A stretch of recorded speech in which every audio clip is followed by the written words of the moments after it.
थाना किसनी क्षेत्र में वर्ष 2019 के एक मामले में एक ऐसा चौंकाने वाला मोड़ आया। पुलिस की ओर से विवेचना पूर्ण कर न्यायालय में आरोप पत्र पेश किया गया, जिसमें अनुसूचित जाति के व्यक्ति के खिलाफ ही पुलिस द्वारा अनुसूचित आरोप पत्र पेश किया गया है। दलित नेता ने पूरे मामले की आवाज पुलिस अधीक्षक के सामने उठाई। किस तरीके का पूरा मामला था, आइए आपको भी दिखाते हैं। पुलिस अधीक्षक कार्यालय पर मौजूद जिला पंचायत सदस्य व दलित नेता शुभम सिंह के नेतृत्व में पुलिस अधीक्षक से मिलने पहुंचा। यही वो व्यक्ति है जिसके मामले में बेहद चौंकाने वाली बात सामने आई है। दरअसल पीड़ित का नाम देसराज सिंह कठेरिया पुत्र सत्यराम निवासी मुड़ौसी थाना किसनी है। बता दें कि वर्ष 2019 में पीड़ित की ओर से गांव के ही रहने वाले हरिओम पुत्र छोटे, जो कि श्रवण जाति से हैं, इसके खिलाफ हरिजन एक्ट के तहत मुकदमा पंजीकृत कराया गया था। तत्कालीन क्षेत्राधिकारी भोगांव प्रियांक जैन मुकदमे की विवेचना कर रहे थे। वहीं दूसरी ओर आरोपी की ओर से भी वादी के खिलाफ मुकदमा दर्ज कराया गया था।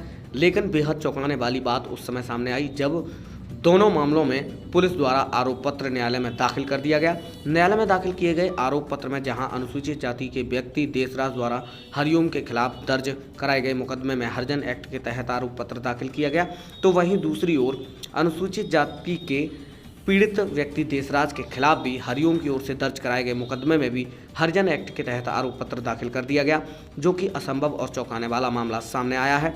जब दलित नेता शुभम सिंह को इस बात की जानकारी हुई तो दलित नेता व जिला पंचायत सदस्य शुभम सिंह पीड़ित परिवार को लेकर पुलिस अधीक्षक कार्यालय पहुंचे। यहां उन्होंने पूरे मामले की विस्तृत रूप से पुलिस अधीक्षक को जानकारी दी और तत्कालीन क्षेत्राधिकारी भोगांव प्रियांक जैन की कार्यशैली पर प्रश्न चिन्ह लगाने का काम किया है। पुलिस अधीक्षक से मिलने के बाद दलित नेता शुभम सिंह पत्रकारों से रूबरू हुए और उन्होंने पत्रकारों को जानकारी देते हुए क्या कुछ बताया, अब जरा यह भी सुनिए। क्या घटना हुई? जी सर, मैं एससी समाज का हूँ, जाति का कठेरिया हूँ और मेरे ऊपर एससी एक्ट का मुकदमा लिखाया गया ठाकुरों द्वारा। आपके ऊपर? जी। फिर वही मैं शिकायत देने एसपी साहब के यहाँ आया। कब का मामला है ये? ये 19 का है, 2019 का। अभी तक क्या उसमें कार्रवाई नहीं हुई? अभी तक मेरे पास कोई सूचना नहीं आई, कुछ नहीं आया। डायरेक्ट पुलिस ने मुझे उठाया रात के 11 बजे और मुझे जेल भेज दिया। फिर जेल में 15-20 दिन जेल काट के आया।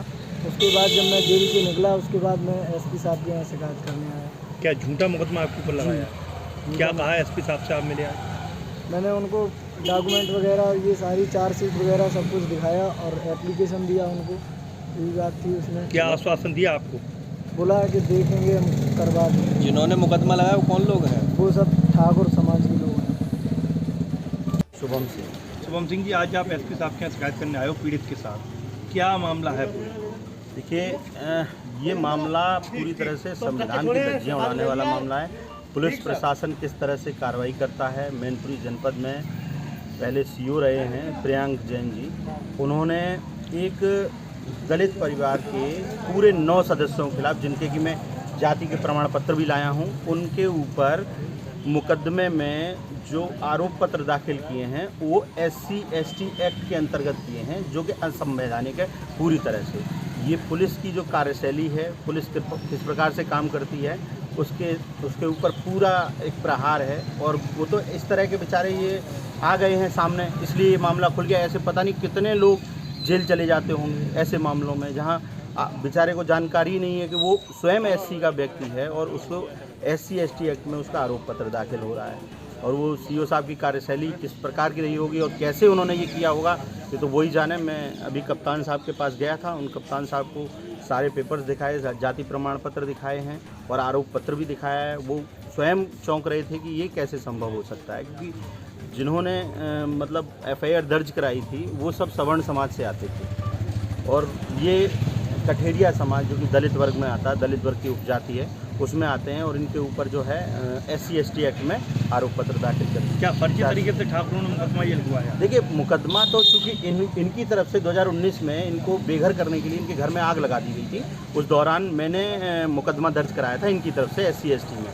तो उसको क्रॉस करने के लिए उन्होंने 307 के साथ कुछ धाराएँ, 307 की धाराओं के साथ कुछ धाराएँ और बढ़वाई थी उसमें, और इनके खिलाफ एक मुकदमा दर्ज करा दिया था, क्रॉस FIR। तो वो जो 307 की FIR थी, उस FIR में 307 के साथ जो धाराएं थी, मारपीट की धाराएं, उन धाराओं को हटा के 307 धारा को हटा के SC/ST एक्ट में मुकदमा दर्ज करा दिया। इनका कोर्ट से NBW हो गया। अब एक SC का व्यक्ति ये सोच ही नहीं सकता कि उसके खिलाफ SC/ST एक्ट का मुकदमा में चार्जशीट दाखिल हुई होगी। तो ये कभी कोर्ट गए नहीं, SC/ST कोर्ट गए नहीं, तो इनके खिलाफ NBW जारी हो गया, ये बेचारा जेल चला गया। ऐसे कितने बेचारे ऐसे होंगे। आप SP साहब से मिले, क्या आश्वासन दिया कार्रवाई? SP साहब तो खुद ही इस बात से चौंक गए थे कि ये कैसे संभव हो गया, लेकिन उन्होंने जांच का आदेश दिया है और पूरे उन्होंने कहा कि चूँकि ये चार्जशीट दाखिल हुई है तो ऑब्वियसली है कि चार्जशीट से जुड़े हुए पेपर होंगे विभाग में, तो विभाग को दिया है जानकारी के लिए, इसको पूरी जानकारी जुटाई।